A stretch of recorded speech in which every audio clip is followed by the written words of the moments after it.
মধ্যরাতের মধ্যে পাকিস্তানের ভোট গণনা শেষ না হলে বিক্ষোভ নামার হুঁশিয়ারি ইমরানের দলের। পাকিস্তান ন্যাশনাল অ্যাসেম্বলি 265টি আসনের মধ্যে 256টির ফলাফল প্রকাশ্যে এসেছে। ইমরান খানের দলের তরফে হুঁশিয়ারি সুরে জানানো হয়েছে, মধ্যরাতের মধ্যে পূর্ণাঙ্গ ফলাফল ঘোষিত না হলে প্রতিবাদ বিক্ষোভে নামবে তারা।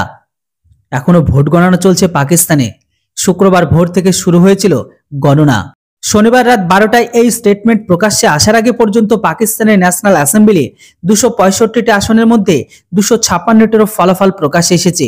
এই পরিস্থিতিতে ইমরান খানের দলের তরফে হুঁশিয়ারি সূত্রে জানানো হয়েছে, মধ্যরাতের মধ্যে পূর্ণাঙ্গ ফলাফল ঘোষিত না হলে প্রতিবাদ বিক্ষোভ নামবে তারা। ইমরানের দল পাকিস্তান তেহরিক-ই-ইনসাফ এর নেতা গৌহর আলী খান শনিবার সাংবাদিক বৈঠকে জানিয়ে দিয়েছেন, নির্বাচন কমিশন যদি মধ্যরাতের মধ্যে সম্পূর্ণ ফলাফল প্রকাশ্যে না আনে তবে দেশের নানান প্রান্তে বিক্ষোভ দেখা যাবে।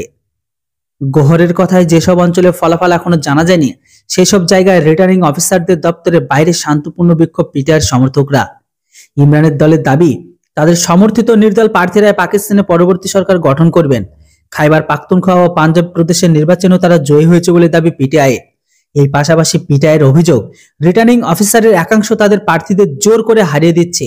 এখনো পর্যন্ত নওয়াজ শরীফ পাকিস্তানের মুসলিম লীগ নওয়াজ 73, এমনকি বিলাওয়াল ভুট্টো জারিদারি পাকিস্তান পিপলস পার্টি 54টিতে আসন জিতেছে। প্রাক্তন প্রধানমন্ত্রী ইমরান খান পাকিস্তান তেহরিক-ই-ইনসাফ সমর্থিত নির্দলেরা 93, নির্দল এমনকি অন্যান্যরা এখনো পর্যন্ত 36 আসনে জয়ী হয়েছে।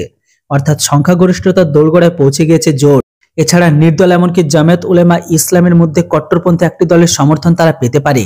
পাক নির্বাচন কমিশনের রাজনৈতিক দল হিসাবে পিটিআইয়ের স্বীকৃতি বাতিল করায় তারা সরাসরি তাই এবার ভোটের ময়দানে নেই।